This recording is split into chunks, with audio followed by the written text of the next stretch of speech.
their successors, who are in most cases their next of kin or even puppets. It has become common in many of these states to have turbulence at a time when power has to shift from one person to another.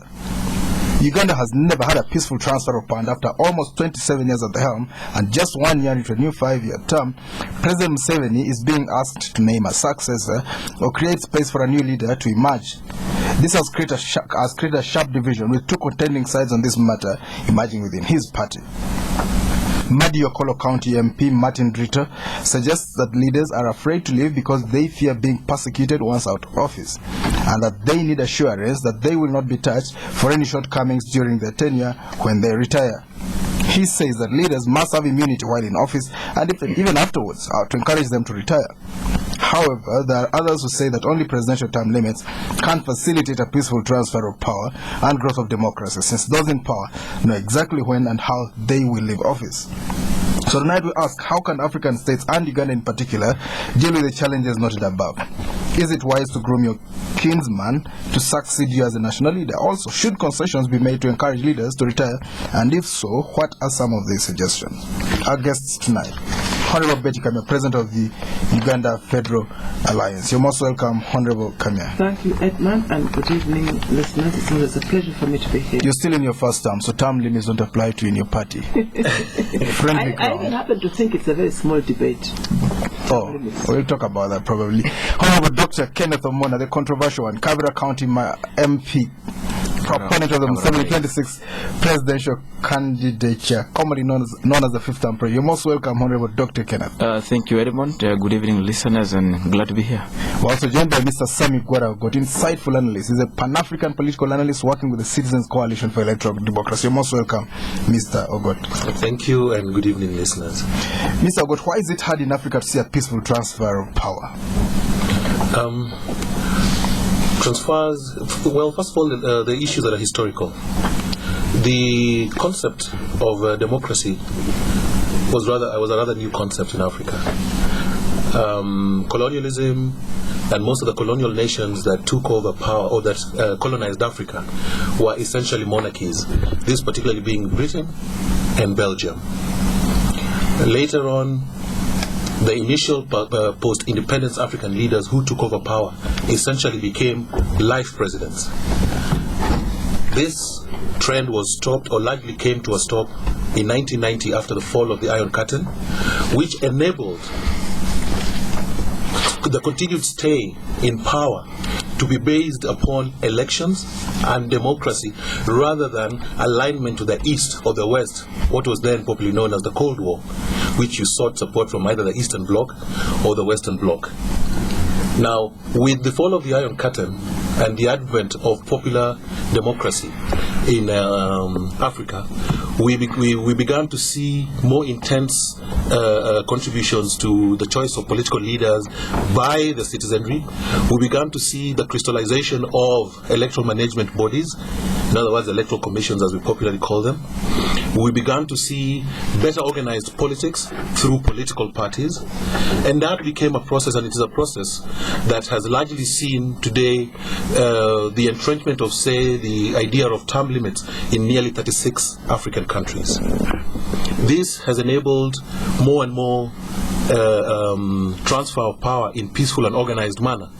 We've also noted that with this process, there has been a definite reduction in African leaders who have been compelled to leave in exile.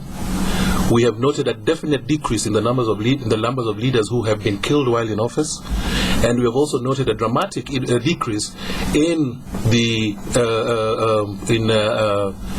in pursuit of power through military coups, with more and more people having confidence in democratic processes of assuming power.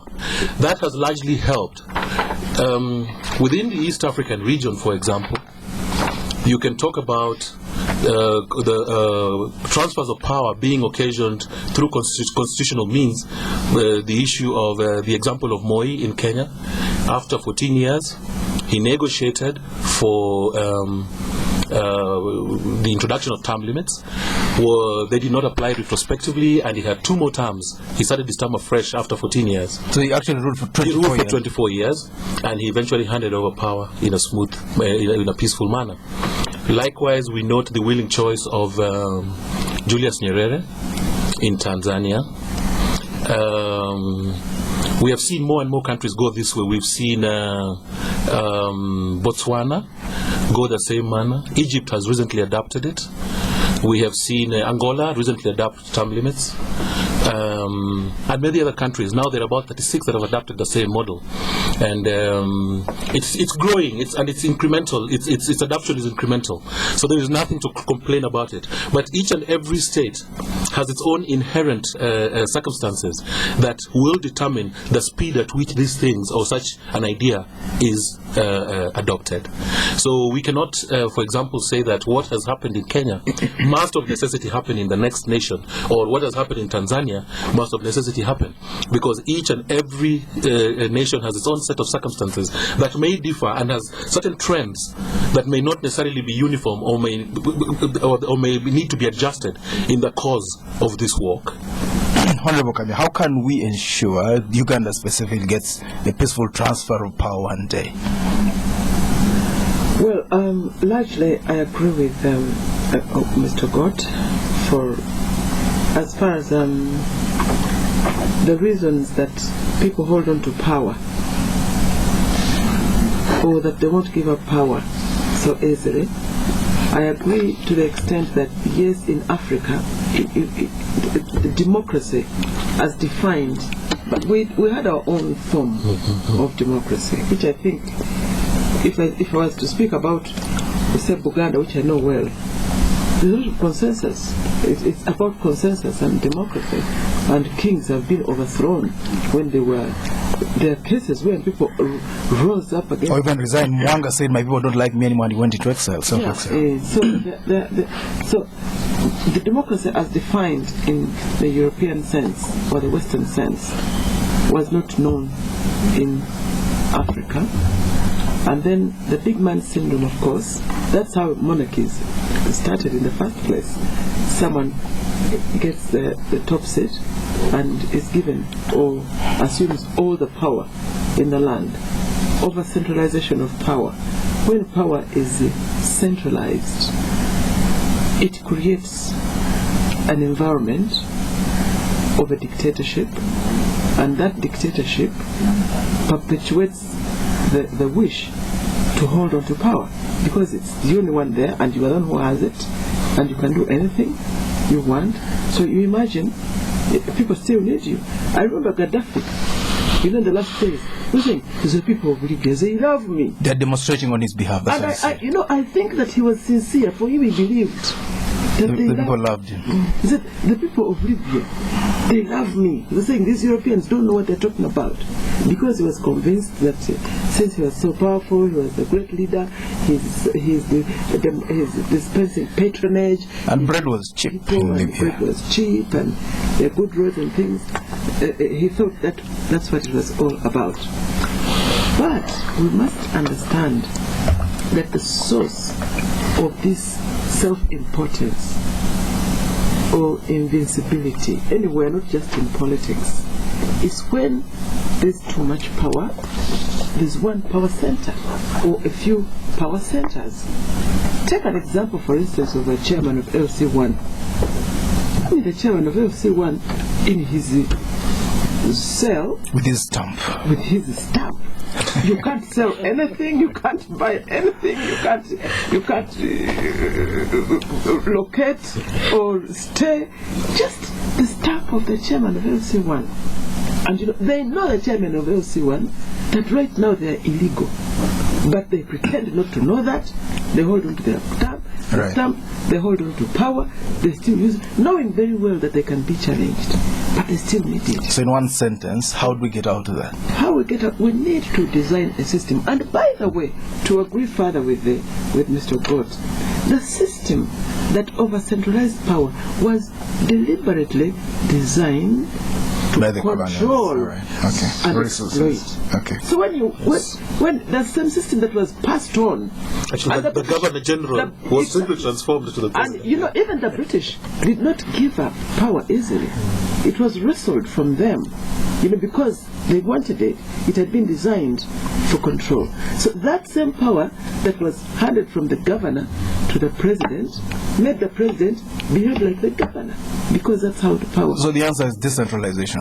So the answer is we must, I don't want to simplify it like that, we must redesign the system, or we must design a system which is appropriate for serving, not for ruling. Serving versus dominating. Okay. There are two systems.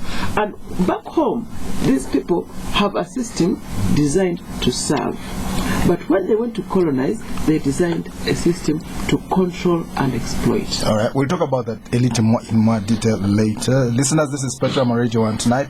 Why is it hurtful to have a peaceful transfer of power in most African countries? Should concessions be made to encourage leaders to peacefully vacate office? Our guests, Honorable Bettie, Kamya, Dr. Kenneth Omona from Kaberamaido, the man spearheading the fifth term project, and Mr. Sammy Gwada, Ogot, Pan-Africanist, political analyst. Honorable Dr. Omona, talk to us about this fifth term. What exactly is it? Thank you, Edmond, and thank you, very big thanks to our listeners. Edmond, let me first appreciate the contribution of Gwada Ogot. And it raises three very key issues as far as governance and the politics in Africa is concerned. One, it talks about the evolution of the models of administration, models of democracies. Now, my regret is that the governance, the modes of democracy in Africa never evolved like it evolved in Europe, it evolved in America. Ours was introduced from where we are to exactly where the Europeans and Americans were. And of course, this where we'll always keep having mishaps. We never evolved into that. Then he also brings out very clearly about the peculiarities of every country or every society. They have got different situations, and these should also be handled differently. Now, all these have brought about peaceful transfer of power. He gave a few of these examples. I think this is very, very true. Uganda, of course, before the 1995, we also had a government, and how it was negotiated, how it was formed. Now, this depends on Uganda, not that Kenya was having the same Tanzania or Tanzania having the same. So I think this is very important. Now, where we are, whatever our past have been, ours now is to see what is good for us, where we are, the present. What do you do? Talk to us about the fifth term. Yes, we are coming to that. Then coming to what you are calling the fifth term. It's actually the seventh term, but let's call it the fifth term. You call it fifth term, but it's the seventh. Well, it describes, as long as it doesn't change, the opinion that we hold. Now, what you're talking about, calling the fifth term, is actually our opinion that as members of NRM, as a member of NRM, a few NRM members, MPs. I don't say few, actually, very many. Edmond, very many NRM MPs. Go on. Actually, a majority. Majority. Precise. We'll take your words. Yes. Now, our opinion is that we would wish that the president contests again in 2016. After 30 years in power, after one generation want him to stay gone. Well, the constitution is out very clearly, and you know very well that the constitution, President Museveni still qualifies actually to run for a term in office. So we are taking advantage of that. This is the constitution of Uganda, and since we still have that opportunity, we would, as members of NRM, want President Museveni to run in 2016. And just like Ogot has said, we also have a situation. There are situations that we look at that we think President Museveni will still be useful, and actually that you cannot discount President Museveni as being part of the solution to those situations that we think are still prevailing, where we still think that if it is still possible to have him, he will be relevant to address those. So that's what you're calling. Is your position opportunistic? You try to take advantage, to endear yourself to President Museveni. You are a first-termer. You want to get into the limelight, the headlines? so you can get favor from the president. Edmond, for information, I have begun doing political mobilization. I began doing even when I was still a student. This is not my first time. Oh, like the president. He was also like that. So, actually, to be precise, I remember, if I could quote Museveni one time, I went and hosted him in Makerere University. He hosted President Museveni? I was, yes, when I was still a student. So you've liked him for a long time. Go on. By the way, if you would have time, I will tell you how my brother, when he was a soldier, captured twice by NRA in the bush, and how you tell us about President Museveni. I asked him as a child, I said, is it possible to get me a picture of that man called Museveni? Eventually. And he did bring me a passport size. You kept it in your wallet? In passport, black and white. So I have not begun reading or learning about Museveni now. You have besotted. Yes. So this is what we are calling the fifth term here. So if there will be time, we'll look at what are some of the situations that we still think President Museveni. Yes, you say he has been around here for a long time, but for us we still think Museveni should still run in 2016. It's not about being an opportunist, whatever your definition is. I mean, this is a situation that prevail, and the life is about making the best out of every situation. I mean, we are not going to live forever. So any situation that is good, utilize this well. I'm not going to become squeeze the juice out of the apple. I'm not going to become 20 years again. So we want to make the best use of Museveni now when he's still able.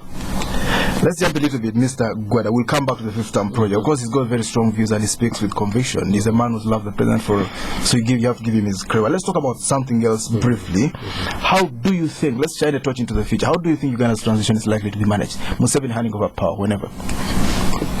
Well, there are trends in terms of how things are done. I believe that sometime in the foreseeable future, there will be a negotiated transition that may not view some of the laws retrospectively.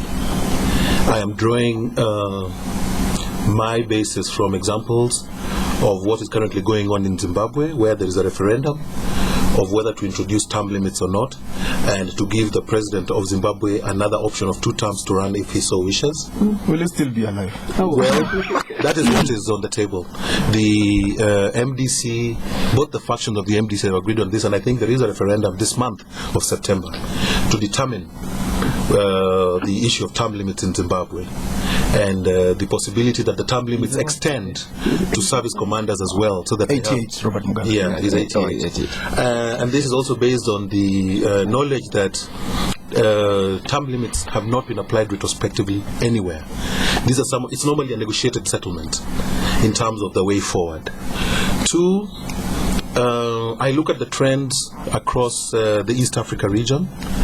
And I would draw these trends from what goes on. Politics is never an isolation, and it is for this reason that when we talk about the impact of the fall of the Iron Curtain, we're able to say that at the fall of the Iron Curtain, Nelson Mandela was released, the formation of electoral commissions and bodies across East Africa, and all these things, it had a spiral effect.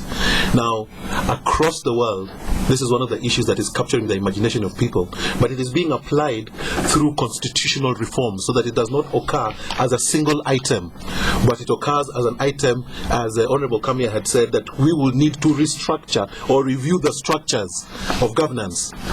Nearly 47 countries in the world since the year 2001 have had major constitutional reviews, and all these constitutional reviews 47 countries across, from 2001, and all these constitutional reviews have focused on one thing: either forms of power sharing or devolution of power, where there are certain structures at regional level that are created to suit the various areas to which they are being applied. So I believe that there is going to be a negotiated settlement along the way in one form or another. Then I look at the examples of what has gone on in Burundi with Nkurunziza. It was negotiated and courtesy of 4 referendums. What has gone on in Rwanda, that was also a negotiated process that went through 4 referendums from independence to date. I look at the Kenyan situation, and what has been brought forward is courtesy of 2 referendums to where it is today. I look at the situation in Tanzania. It was courtesy of a single referendum to where it is today.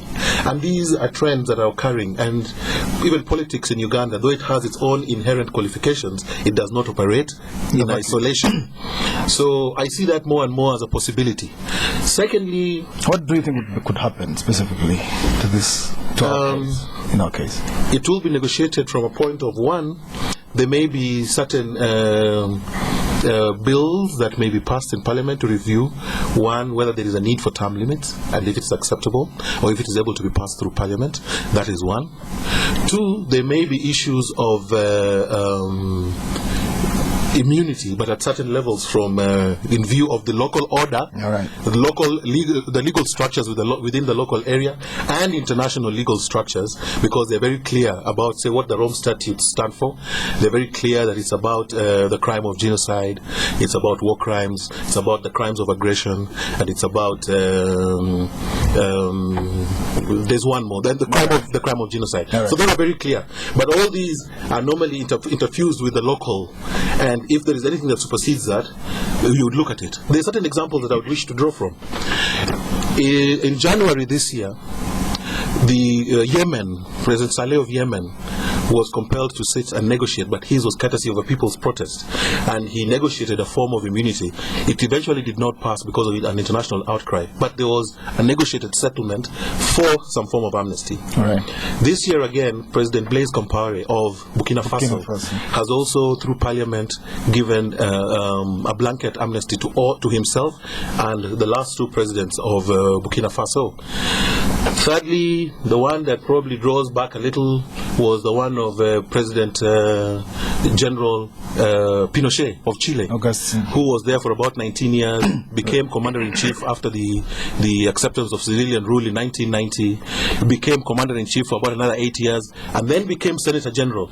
But eventually in 1999, when he took a first trip outside, he was arrested in Britain.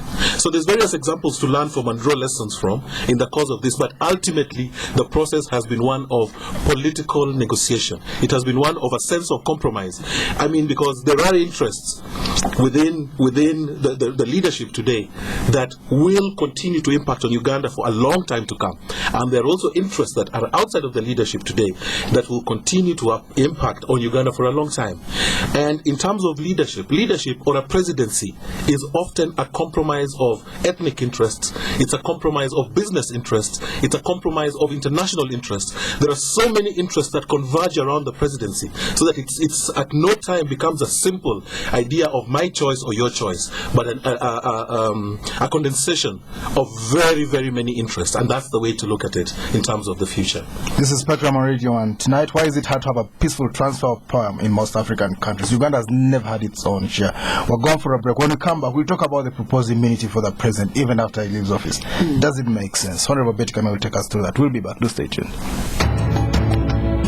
John, Mike and I, we go back a bit. We knew John at the beginning, working for someone else. But he was different. He had vision, saw opportunities. He started working towards his goal, opened his own garage, and worked, learning the hard way. His reputation spread. Trust, consistency, quality. Soon people were coming to him from all parts. He made himself and his whole street prosper, and also helped friends, seeing potential in people and helping them on. But John never shouts about all his success. He is just who he is. Special. So here's to men like John, who make a difference, who enjoy Nile Special, the rich, satisfying taste from the source. Nile Special. You've earned it. Not for sale to persons under 18.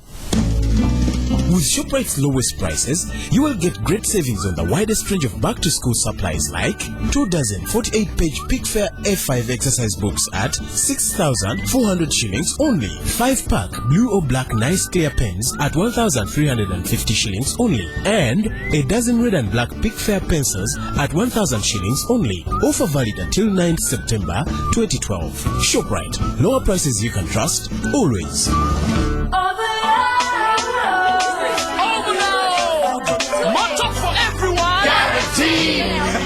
Everybody talking like this in the car, this in the bar. Doesn't even matter wherever you are. With overload, what you really don't know is you can let them know you can talk a little longer. Send text to all your loved ones and laugh a little longer.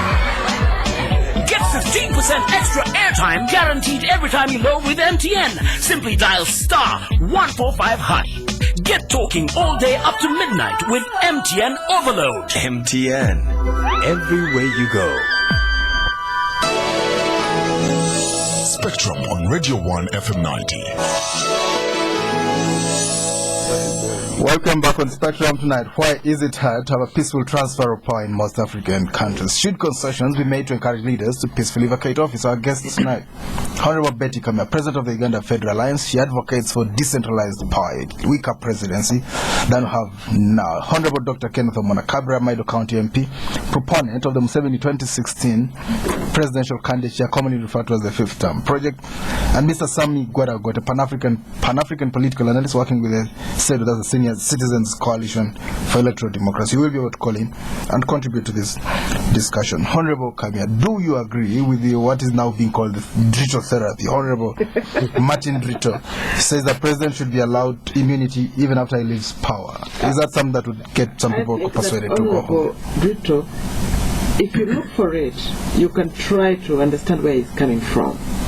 He's trying to give a concession, a blanket concession, so that the president can feel secure and safe to go away. But making it a constitutional matter and giving such a, you failed to get the rationale. You know, I can try to understand the rationale of not arraigning the president before court while he holds office. Not after he goes home. But after he goes home, hold him before the bench. And that is impunity. The president can come and visit havoc on this country for 10 years if you have presidential term limits, and then he just goes home and nobody says anything. So what are you trying to prevent? Just the president not accepting to go home. That is why the debate takes us back to the reason the president holds on to power. Or not the reason, but the facilities that help. Because you can want to do something, but if you can't do it, then your wanting to do it is not helpful. But you must be able to do it. So the president is able to hold on to power because of the capacity that he's given to hold on to power. Why didn't Rule, for instance? Why wasn't Rule able to hold on to power? Or Vinaisa? Why were they not able to hold on to power? They just left. They were escorted. They didn't even have generals.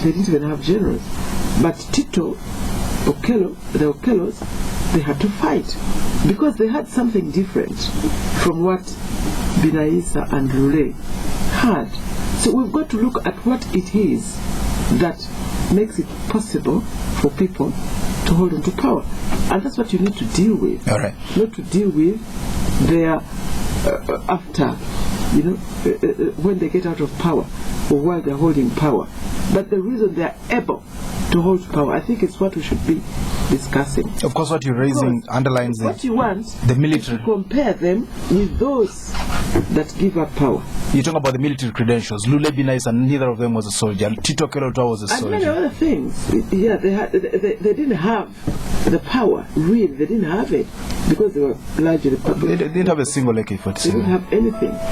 Honorable Omona, 30 years, one generation, President Museveni has been in power. Under what circumstances, besides your own admiration of the man, why should a leader be in power longer than 30 years? Thank you very much, Edmond. I thought I would come to that. I was very interested in... Well, it's something you think about a lot. It's your project. I wanted to respond very briefly about what you are calling the Drito therapy, about the image of the president after he leaves power. Briefly, then let's talk about very briefly. And I think I will agree with Bettie here that I think this, as when we say we are Africa is a growing democracy, and then I will begin to not to hold accountable leaders. I think this is something that is going to breed impunity among our leaders, and I would only support this if this will come hand in hand with trimming the powers of the president. That the president is in power, he can do anything, he is immune during his term of president, and he continues to be immune after leaving power. I think that's right. In fact, you don't agree with that? No, I don't agree with this. I mean, this will bring back mentalities like the Ugandan tyrant, the Jim Bettie Bokasas of Central African Republic, the Pol Pots of Cambodia. I don't think this is right. We can, like Ogot says, if there is any circumstance that such leaders fear leaving power, and I don't think Museveni is one. But such leaders, if there are any leaders that fear leaving power for fear that they will be arraigned in courts or they will be held accountable for what they've done when they're president, and it is necessary for negotiations to provide them immunity, I think this can be negotiated on a case-by-case basis. But yes, case-by-case basis, but not in the constitution. I don't buy this for some. Fifth term. What you are calling the fifth term. I've just told you that this is our opinion that we seventh term. Go on. We are just saying runs to 16. Go on, sir. Yes. Others have called it next Kisanja next Kisanja 16. So, but what we are saying is that there are situations that we think President Museveni cannot be discounted. In particularly when you talk about addressing some of those issues, there are issues that we're trying to look at. Issues within the party as NRM. Give us the perspective of succession. 30 years without a success. Some people have said success without a successor is failure.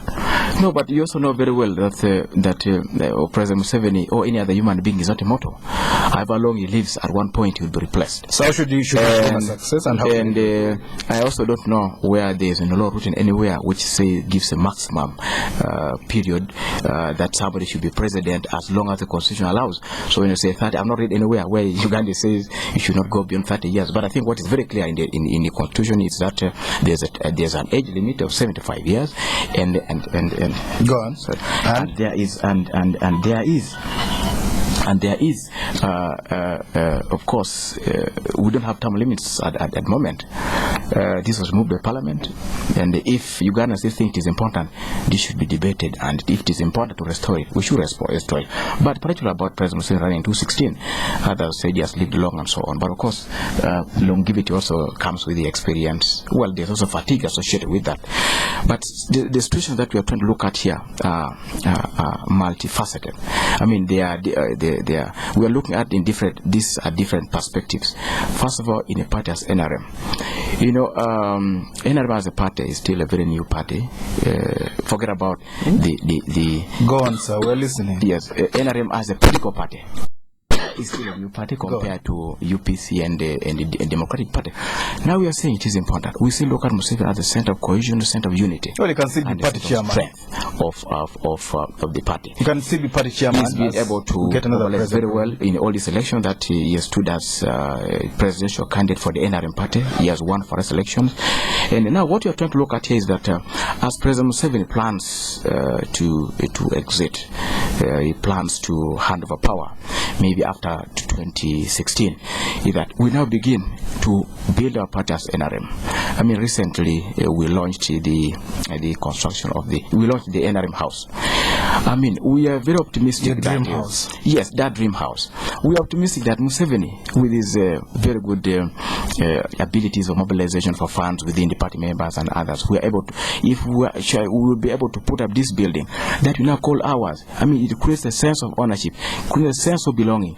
And I'm telling you, where they have all these chaos, we'll go and fight them and say we are fighting in the NRM house. I think he's still very central in that. Right. And he has also been able to, I mean, hold the party together. You know, any group, not only NRM, there are always emergence of very different, very many types of diversion. Yes. But he's been able to do this, actually, including work with the people from other political parties, or those actually who come to who come to the party. Now, this is very important, and of course, looking at other dynamics, like you have heard about people want to form different. Proposing forming another party. and with the party. And I'm telling you, I will be very surprised. I'll be very, very surprised if any of those honorable members here talk about forming a different party. Okay. If they so form it, I'll be very surprised. Maybe we'll talk but about you that. see, President Museveni has got this, all this. All this. Is such a leader that restrains. Okay. He's such a leader. So you like him as a man? You think he's capable? So this is still important for building our party as NRM. We have to move forward. Yes, and of course there are other national, economic, and geopolitical issues that I think Museveni is still very, very key into. Yes, especially on the issues of peace and security in the Great Lakes region and in the Horn of Africa. All right, maybe for the House you can talk to UPC. They did it in 5 years. 27 years later you begin to do it, but maybe that's for you to decide. But they are not in power. Might want to get a concern. We still want to. Some are We still want to concentrate and have power before. Let's talk to Mr. Ogot. What kind of concessions under our United Uganda, under our circumstances, what kind of concessions do you think should emerge ideally to help us? From a broad perspective, there are normally certain parameters or thresholds which you may look at before you discuss the issue of concessions, but within the paradigm of amnesty, you would be trying to get a clear understanding of what are you trying to create immunity against, the range of crimes or perceived or alleged crimes. That would be one. Two, you need to feature that there are two parties, the aggrieved or the aggressor, the victim and the villain, and how any decision you make will impact in the balances in regard to the rule of law and the sense of constitutionalism to the wider nation. Three, you need to also probably try and factor in models that have been used that probably it would ultimately impact on national reconciliation, how it would impact in peace building, not only within Uganda but within the region, because Uganda is centrally located within the region. So there are various parameters which you may look at in terms of trying to reach such a decision. But two, as Dr. Omona has clearly said, and Honorable Kamya, that it sort of falls a little beyond the ambit, or a little below the ambit of a constitutional review, because there have been various examples where immunity have been provided, say like in the case of Bouteflika of Algeria. Bouteflika took over power and was in power for 2 terms, but after he left, he was charged with embezzling money while he charged in the foreign service. Before he even became president. But during his tenure, he could not be touched. But the new president, Chadli, eventually gave him immunity from prosecution, but he refunded about 12 million of that 70 million he had embezzled. But 2 of his colleagues who were also charged with him as co-accused were jailed. But he was given a chance. Selective amnesty. Yeah, so it's selective, and so there's various parameters that you look at in regard to these issues. It cannot be blanket, but it cannot be blanket. It cannot be blanket because there are 2 sides. Now, if I gave you an open or unlimited amnesty, then you can begin to do things. What happens to the other people who feel that they were aggrieved? So there has to be a sense of justice that is applicable to all. And then there's also the issue of today, like I said earlier, there are certain crimes which fall under the very sharp radar of the international community. Yes. How do you deal with that? Right. See, in the days of Pol Pot, that did not apply. In the days of Chadli, that did not apply. But today it's a little different. So it requires it's a very cautious process. But within what Mr. Drito has brought forward is a much broader and much longer prospect that people need to look at. There should be absolutely no emotion when you're looking at this, or no personalization in terms of looking at this. What he's actually saying is that we are discussing one of the facets of a transition process. That is what he's saying in a nutshell, because you do not discuss amnesty unless you're seeing a potential end, or you're seeing that there is need to settle certain issues as we go by because of 1 or 2 factors. Okay. So it's a broader issue that needs to be looked at very critically. Let's get to you, dear listeners. This is Spectrum on Radio 1 tonight. Why is it hard to have a peaceful transfer of power in most African countries? Should concessions be made to encourage leaders to peacefully vacate office? You can call in now. Our numbers 0414-348-111, 0312-260390, 0312-261390. Spectrum, hello? Hello, Radio 1? Yes, sir, your name? Yes, my name is Rustinje. I stand for...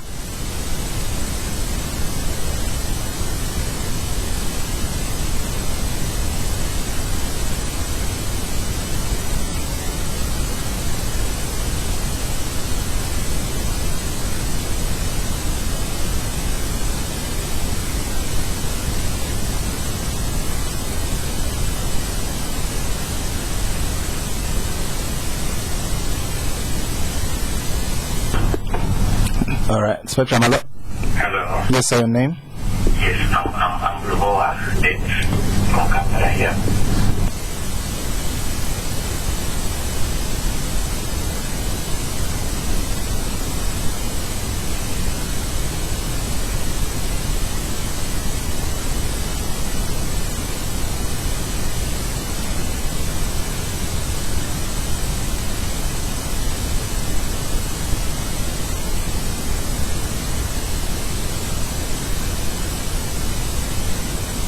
Hello? Alex, Alex, yes. I'm saying is that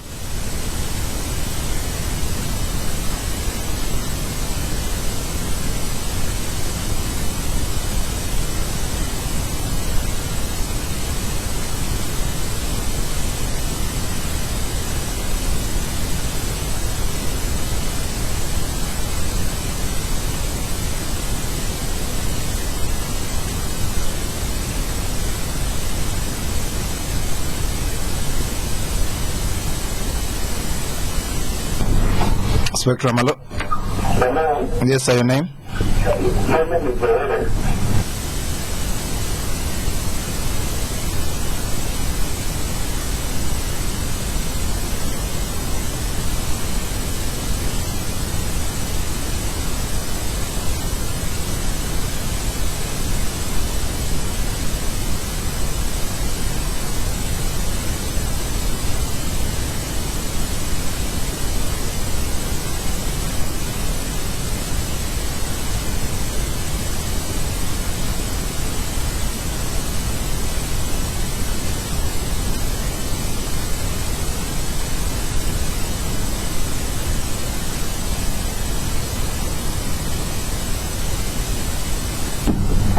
Spectrum, hello.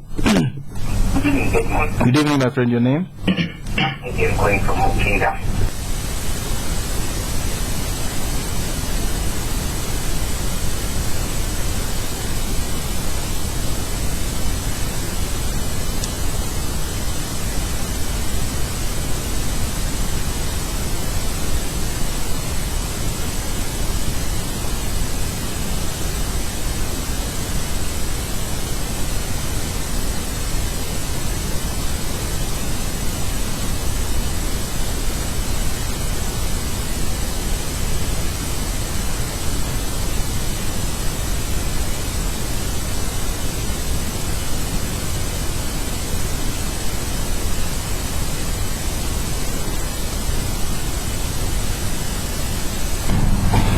Spectrum, hello.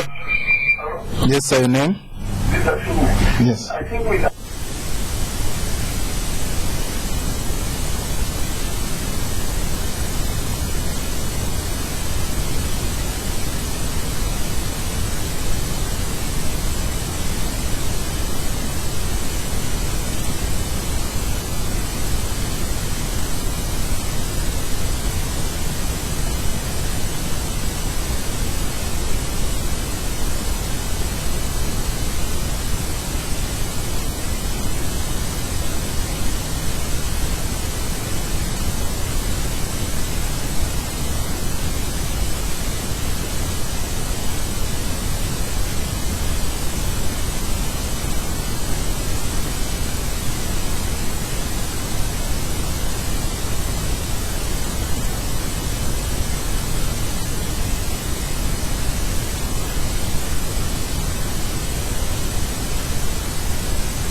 Spectrum, hello. Final caller. Yes, good evening, Edmond. Good evening, sir, your name? My name is Sam from Muria. I would like to thank you. Good evening.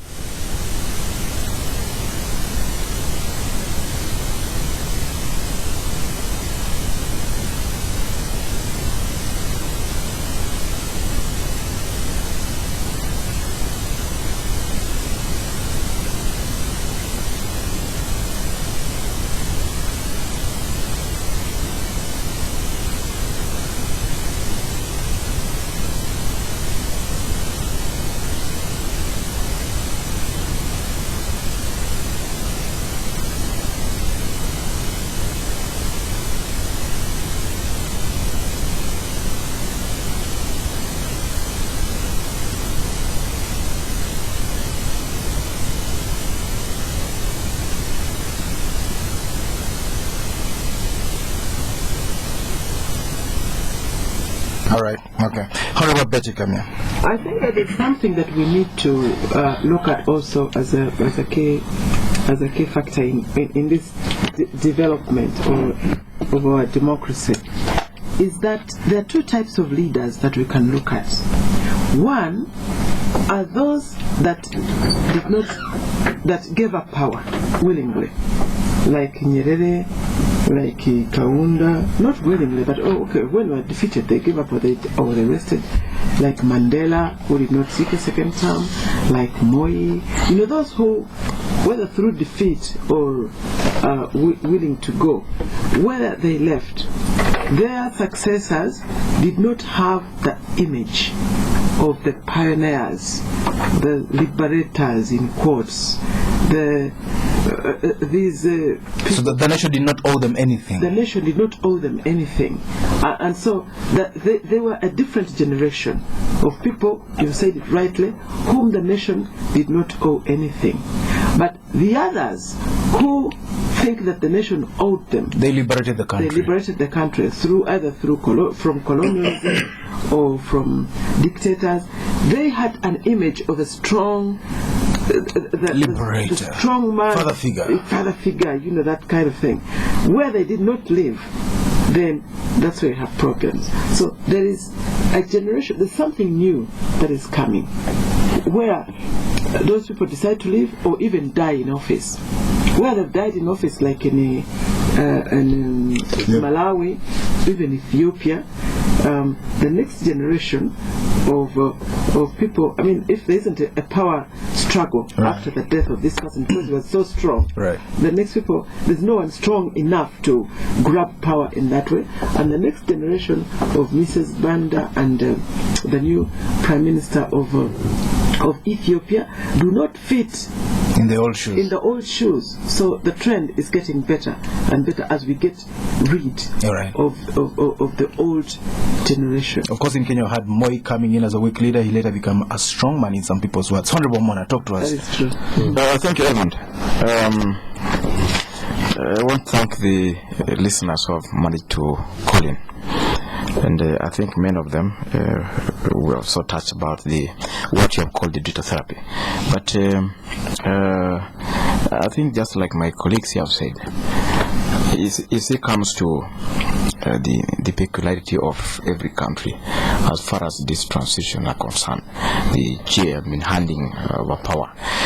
Now, the gentleman from Mbale, Alex, he said they're collecting signatures. But I want to assure Dennis that what I'm doing is part of leadership.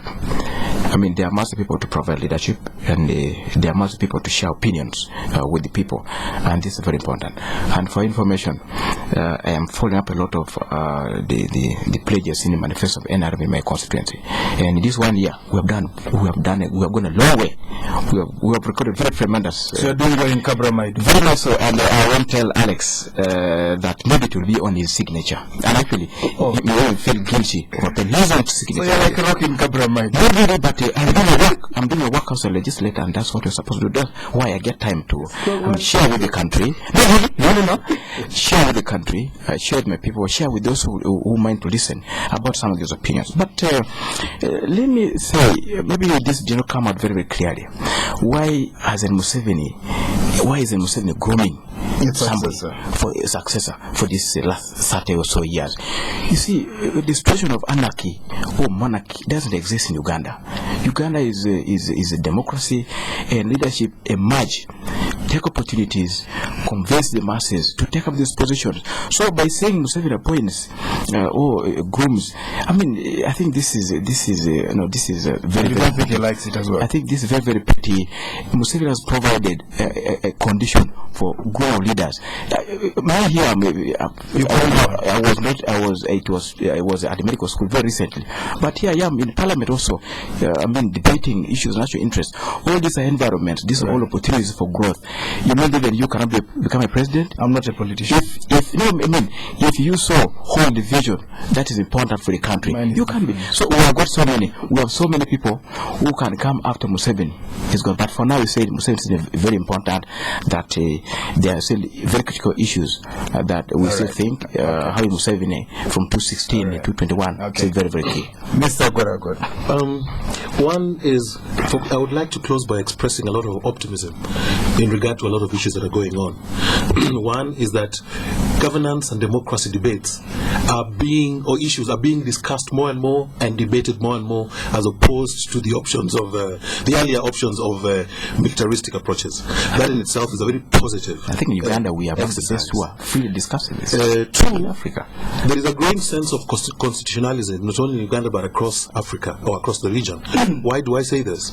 In all instances where term limits have been removed, be it in Uganda, be it in Burkina Faso, where there have been reversals, they have been done through parliament, as opposed to a situation where a leader can declare that I'm going to rule by decree, I am going to abduct the Chief Justice. That is no longer being done. Even where the decisions are not necessarily very popular, they are being done within the narrow confines of the Constitution. The supremacy of the Constitution is being fortified more and more, and that is good in itself for democracy. Though it may be slow and there may be reversals here and there, overall, Africa and Uganda is on the right track. And many of the people, a lot of these things that we're discussing, similar debates were held with Moi for years. It eventually came. Moi is the one who eventually approved the term limits and multipartism. Really, like we say in Ecclesiastes, it is all the same. What has been shall be, and what shall be has been. Has already been. There's nothing new under the sun. Very briefly as we go, who is likely to take over from President Museveni in your view? You can describe him for us. I don't think it's a him, I think it's a her. I can note that there is a trend across the world from the year 2005 when Angela Merkel took over power. There have been 22 women across the world who have taken over power, the reins of power across the world.